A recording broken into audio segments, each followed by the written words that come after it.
issues, port usage, technology issues. These are all trade issues, and how do you expect officials in NATO to discuss very much trade-related issues when those are negotiated in other fora? 70 of them. We do not seek conflict with China.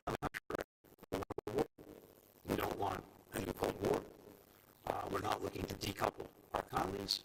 We're simply looking to be clear-eyed about some of the challenges that China poses. And again, as I said, to make sure that in addressing those challenges, we're doing it with others. Everything that I heard today just reinforces the convergence on that front.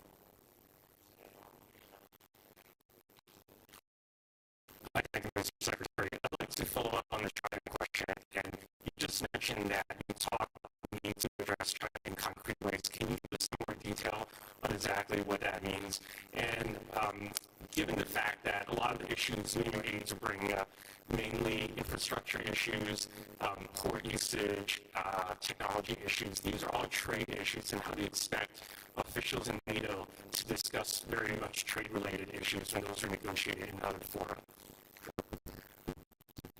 So, what we're doing across a number of institutions, as well as in our relationships with individual countries, is to look at the areas where China poses a challenge to our interests and to our values, and to take appropriate steps accordingly. And so, for example, what you've seen over the last couple of years is growing convergence and action together on things like investment screening mechanisms to make sure that when China is making investments in our countries, something that, again, we want to sustain, we also need to be careful that in particularly sensitive areas, strategic industries, companies, infrastructure, that we take security considerations fully into account before allowing any investments to go forward. We want to make sure, and we are, that when it comes to exporting sensitive technologies to China that could go to further its own military capacity, that we're cautious about that, and that, again, we're acting wherever possible to make sure that if we have export controls, we're doing it in a coordinated manner. So that's part of what we're doing. We want to make sure that when processes in China are made using forced labor, that they can't come into our countries. We're sharing information and coordinating on that.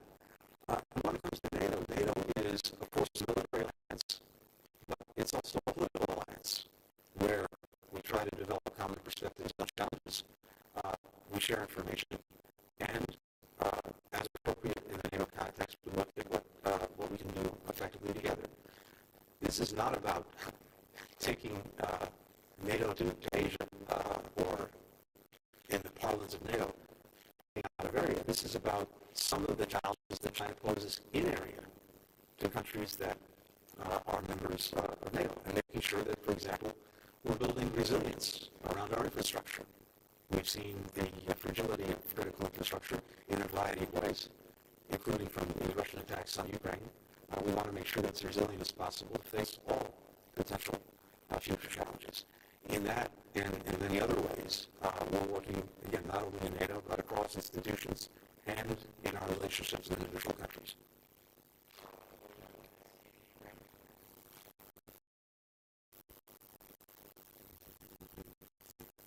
Thank you. Antony Blinken, even there's a legal power plant that was not damaged as a result of Russian attacks, and it will take months to restore when the winter is coming. So how the United States are planning to protect this infrastructure from future attacks? And you need not only systems, but also other weapons and equipment, as well as around some regions, fighting nets could help to protect Ukraine's sky and civilians. So will Ukraine get it, and how quickly can Ukraine get it? Thank you. First, on the energy infrastructure. As we discussed, what President Putin is focused on right now is trying to destroy as much of that infrastructure as possible.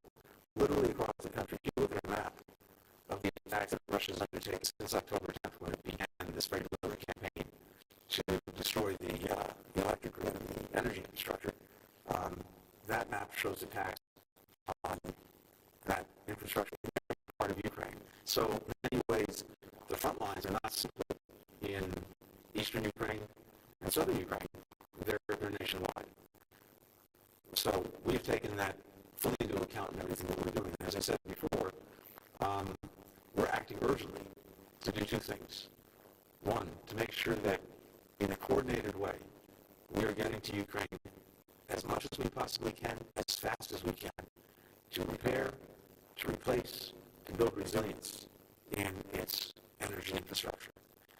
At the same time, the other side of that coin is trying to make sure that that infrastructure is as effectively defended as it possibly can be, so that we don't get into this cycle of repairing, replacing equipment, having doing the same thing all over again. And that's something that the military and other planners are focused on. So even as we're providing and continue to provide Ukraine with their defense systems, Ukraine is thinking about the most effective way to deploy them, not just to protect civilians and cities, but to protect the infrastructure. As I mentioned earlier, the United States has just provided $53 million in new equipment, transformers, generators, spare parts. That's going to get to Ukraine not in a matter of months, but in a matter of days or weeks, again, to make sure that we're helping get the electric grid back and functioning. At the same time, and this goes to your second question, what we've done from day one, in fact, before day one, when we saw the aggression mounting and we were warning the world that it was coming, we didn't simply warn the world with actions to make sure that Ukraine had in its hands the weapons that it would need to defend itself if the aggression actually happened. So going back more than a year ago, we did the first drawdown of military equipment, including things like stingers and javelins. There was another very significant drawdown a year ago, last Christmas, again, for the Russian aggression.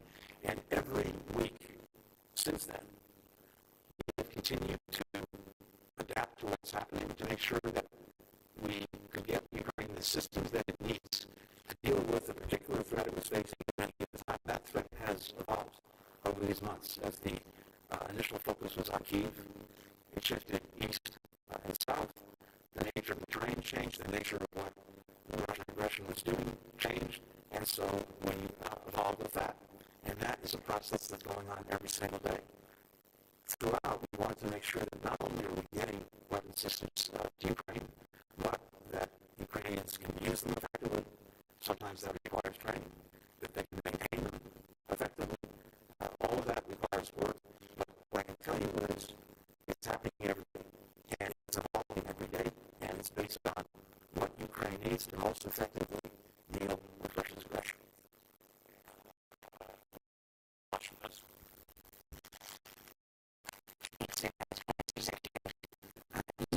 NATO leaders have stressed the historic cohesion and unity that characterizes the alliance at this moment, but at the same time, alliance countries remain divided on the proposed global price cap, and also, despite some progress, they have not been able to finalize the accession of Sweden and Finland, despite initial hopes that could be done by last year's Madrid summit. How do you square that? And also, given Turkey's continued reservations about Finland and Sweden and the lack of any apparent substantive resolution on that, would the United States be okay with Turkey holding up those countries' accession until after the Turkish elections next spring? Thank you. So sometimes it's easy to mistake the forest for the trees. The forest is dense, strong, substantive, and that is convergence among allies and partners on all of the critical issues. And not only convergence, unity of purpose and unity of action. And we just talked about everything that we've been doing and have been doing for months to help Ukraine defend itself and now help it sustain and defend its energy grid. And every step along the way, there have been suggestions that unity would fray, would disappear, would be diminished. And thus far, at least, that's simply not been the case. And as I said earlier, everything I heard here in Bucharest just reaffirms a shared determination when it comes to Ukraine, but not just when it comes to Ukraine, comes to many of the other issues that our leaders have been talking about and acting on for the last couple of years, many of which are in the new NATO strategic concept.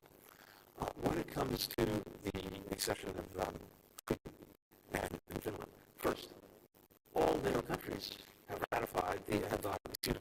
signed the protocols of accession. 28 of the 30 have actually ratified. So, and that's happened with remarkable speed. I think if you go back and look at previous enlargements of NATO, when it's brought in new members, it has taken a lot longer than that to go through the process. So this is happening in record speed.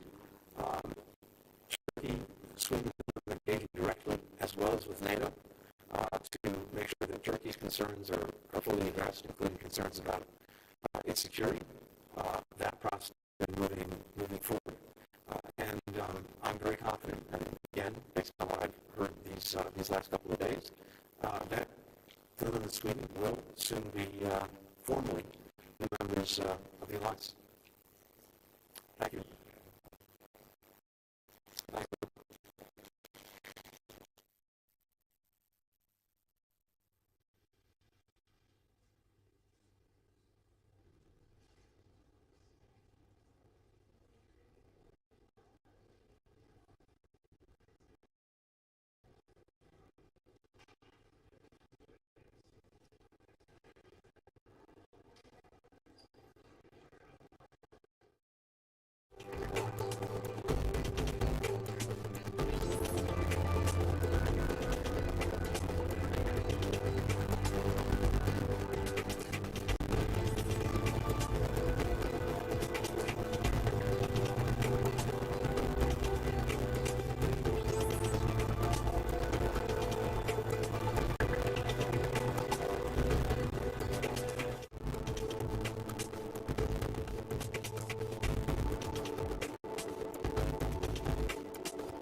Repeatedly, we do not seek conflict with China. I'm not sure we want a war. We don't want a new Cold War. We're not looking to decouple our economies. We're simply looking to be clear-eyed about some of the challenges that China poses. And again, as I said, to make sure that in addressing those challenges, we're doing it with others. Everything that I heard today just reinforces the convergence on that front.